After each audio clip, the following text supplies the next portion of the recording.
Hey, what's up guys? It's Austin. Welcome back to another St. Louis Cardinals baseball video. So I wanted to make an update on the St. Louis Cardinals because they have been playing very well recently. I last made a video at the trade deadline when they traded Tommy Pham. Um, they've won 8 of their last 10 games, won 5 in a row. They've won 5 series in a row. They beat 2 out of 3 against Chicago Cubs, 3 out of 4 against the Colorado Rockies, 2 of 3 against Pittsburgh Pirates, 2 of 3 against the Miami Marlins, and they swept the Kansas City Royals. I actually went to game 2 of that series. That was pretty cool. I was down there in Kansas City. Anyways, the Cardinals are in an interesting position where they're only 2.5 games um, out of the wild card. They're 5.5 out of first. I will show you guys the wild card standings in a minute. But yeah, they're 5.5 out of first place. We're playing the Washington Nationals in a 4-game set starting today. I believe it's Miles Michaelis against Tommy Malone. That'll be interesting. But yeah, the Cardinals are 5.5 out. They would be 5 out because the Nationals choked yesterday. They were winning 3-0 in the ninth, and Ryan Madson got the bases loaded. It was 2 outs, and David Bodie was up to bat, and he hit a grand slam. So that was fun to watch. But yeah, the Nationals choked, but we're gonna go to the wild card standings over here. And I will tell you why it's not the worst thing in the world that they lost yesterday. So when you go down to the National League wild card, there's the American League. Not many teams in competition for that. But when you go to the National League, there is 10 teams with a record above 500. If the Giants win one more, they'll be at 500. Um, but this is insane because there are about 10 teams in contention in the National League, and obviously only um, only 5 can make it. So Washington losing wasn't the worst thing because now they're 5.5 out of the wild card. Uh, we're 2.5 out, along with Colorado. The Dodgers are 2 games out. But yeah, Pittsburgh and Washington, they're 5 and 5.5 games out. Basically, we're trying to make sure the Nationals aren't a threat, and hopefully Pittsburgh starts losing. In this National Series, I'm hoping we at least win 3 of 4, if not sweep. I won't accept 2 of 4 because, yes, it's not the worst thing. I won't take a split. They gotta win the series. They gotta win 3 of 4. If they lose 3 of 4, that's horrible, awful. But yeah, the wild card race is very intense. With Milwaukee and Philly and that right now. I guess they're tied with Atlanta. You got so many teams. Oh, I just clicked on the Brewers. Anyways, you got so many teams in contention. And the question is, are the Cardinals good enough to be one of those teams that make the playoffs? I think it's possible that they could sneak in a wild card. So yeah, those are the standings. And now here's the Cardinals roster. Some moves have been made since my last video. Gomber is currently in the rotation as he's going to start. He actually shut out the Royals. Tyson Ross was a new addition. The Cardinals claimed Ross off the San Diego Padres. He pitched yesterday. He went 6 innings, 2 earned runs, 2 walks, 4 strikeouts. Got the W. Very, very, very good start. He was replacing Luke Weaver, who had a cut on his finger. Um, so he's done pretty well in his first start. Looked wobbly in the first, but bounced back. And there's also a couple new names um, offensively. First is Patrick Wisdom, and also Adolis Garcia. Wisdom got 2 hits yesterday. He got his first major league hit, which was basically a bloop infield single, and then he hit a hard one again RBI later on in the game to tie the game. Garcia is like 1 for 11 so far, not the best start. Uh, but Garcia is replacing Tyler O'Neill, who was put on the DL. He should be back soon, though. And then Patrick Wisdom is replacing Jairo Munoz, who went on the DL recently. So there's those 2 names. these young guys, man, are coming and they're playing. Very, very, very cool. I know Ardolis didn't do much, but when O'Neal comes back and things are going to look bright. So there's a lot of guys that are going to start coming back soon. Don't know if that's the best thing, just because you think about it. This team has been doing so well recently with what they got. Obviously, there is some guys I'm really wanting back. Breby is on the DL. Cecil, he's rehabbing currently. He's one of the guys I don't want back anytime soon. Gregerson's on the 60-day. Leone's coming back soon. And then Carlos Martinez and Michael Walker are the two guys that I really miss. I really want them back to replace Gomber and Gant in the rotation, but I don't think either of them are rehabbing yet. Walker's been on a deal for a long time. Adam Wainwright is in single A. He's going to start pitching a little bit there. He's going to be back soon.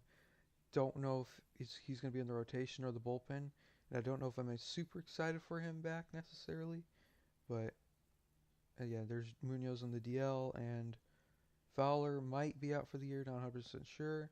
He's got to wear a foot brace for at least a month, so we might not even see Dexter anymore this year. Once again, I never wish injury upon anyone, but sometimes injuries open up spots, and sometimes that can be good.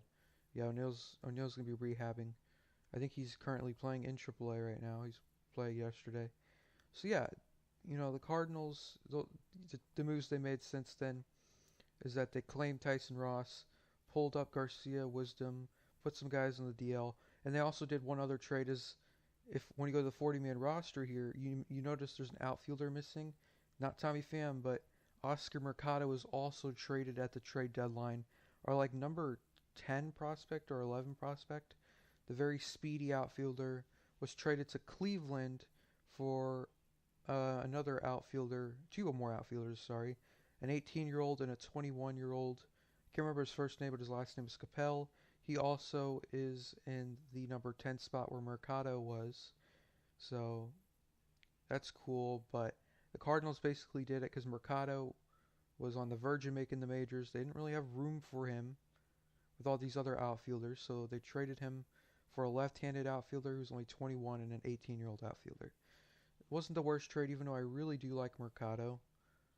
But they did want to give room for some of these other guys like Garcia, who he's not exactly a young guy. He's 25. He's young, but he's not one of those rookies that, he's not like 21 or 22. And so here comes my last thing I'm going to talk about, probably being the title, Josh Donaldson. So you have the non-waiver trade deadline, or I call it the August deadline, where you could still make more trades as long as guys are on recoverable waivers. I'm not 100% sure how this works, but I do believe if a team puts somebody on recoverable waivers, teams can claim that person to trade for them. Like, for instance, Donaldson was on recoverable waivers. The Cardinals can claim him, but not to pick him up and add him to the team, but to make a trade for him. Essentially, that's how that works. It's a little confusing, but you can claim Donaldson by not acquiring him. It's not like with Tyson Ross. The Cardinals claimed him, didn't have to give up anything. They just claimed him from the Padres. No, you can claim the trade for him. They don't lose Donaldson unless you make the trade. So I'm going to forget talking about that because it's very complicated. It really isn't actually, but I make things super complicated. So I got Donaldson's stats over here. He's currently on the 60-day DL. I've heard rumors he might come back by the end of the month, which is probably when he's going to get traded. If he does, I'm hearing like the Yankees could listen in on Donaldson, maybe the Indians or the Red Sox. But Josh Donaldson has been on the DL most of the season, as he's only got 137 at-bats, 22 runs, 32 hits, 5 homers, 16 RBIs, 2 stolen bases, and a 234 average with a 333 on-base percentage. Not bad numbers, but those were his numbers before the deal. And that's what's concerning for me. Is when he comes back from the DL. How is he going to be? Also, how much is he going to cost? So, do I think the Cardinals should trade for Donaldson? To me, it depends on where they're at in about 2 weeks. Are they still, this close into contention? Or are they, farther back from some of these teams? If they're in one of these spots or very close to one of these playoff spots, I'd say yeah, trade for him. The question is though, what is it going to cost to get Josh Donaldson? Well, here are the pros and cons. We'll start with the we'll start with the pros actually. So the pros for Josh Donaldson are he can carry a team. He's very capable, no doubt about that. He's a former MVP. Once again, goes with the whole carrying thing. If it wasn't for him, the Blue Jays might not have made the playoffs in 2015 and 16. Also, he shouldn't cost too much prospect wise, because, like I mentioned, once he comes off the DL, probably be about the end of the month, so he'll be pretty much freshly off the DL. He's a rental, and that comes into play because it's the August deadline, so you only have him for 1 month. So you're getting a questionable guy. You don't know how he's going to be for 1 month. So I don't know if he's going to cost much. Now the cons are, once again, I don't know what he's going to cost. That's a pro and a con, because Cardinals could overpay for him. Another con, as I already mentioned, he's free agent after the season. But the health is my number one worry with Donaldson. You could trade for him, but what if he goes right back on the deal? Or what if he isn't hitting it well at all? There's risks to getting Donaldson. Now, what would it cost to get him exactly?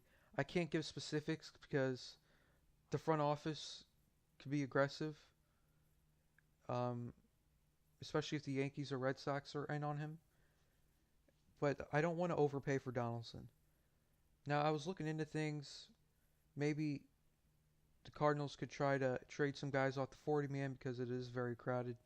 I thought of a trade like maybe Jed Jerko to empty up an infield spot for Donaldson, Darian Gonzalez, and maybe like Matt Bowman or John Brebbia. Now, is that enough? I'd say yes, but the question is, are they looking for major league talent or young prospects? Darian Gonzalez is a 23-year-old pitcher who can come out of the rotation or the bullpen, so that could be an interesting piece for them, but will they want a reliever? Maybe a lower level prospect, Darian Gonzalez, and maybe Patrick Wisdom or Greg Garcia. I think at least 3 players will be involved, a major league ready and maybe 2 prospects. Now, if they trade a guy like Randy Arozarena or Ryan Helsley, who are 2 guys on our top 10 prospects, I'd say no, it's not worth it. It's not worth for a guy you don't know what you're going to get out of. Yes, he could be amazing for this 1 month, but I don't think he will. I think it's a risky move to trade a guy like Arozarena or Helsley for Donaldson. So, do I think the Cardinals will do it? Depends. It's a coin flip for me. I mean, they're a good team, but they got to continue to play like one, especially against other good teams. So yeah, I don't know if they'll trade for Donaldson, but I don't mind it as long as you're not giving up too much, essentially is what I'm saying. But they're still in this. Donaldson would for sure help. They could slide him into the 3-hole right between Molina and Ozuna. But yeah, that's all I really have to say. This was a little longer than I wanted it to be. I talk a lot during these videos, but those are my thoughts on the Cardinals and a potential Josh Donaldson trade. I don't think it's going to happen, but I don't see the Cardinals doing nothing at the August deadline, so we'll see. But this team's looking good, and I can't wait to see what they do next. Peace out, guys.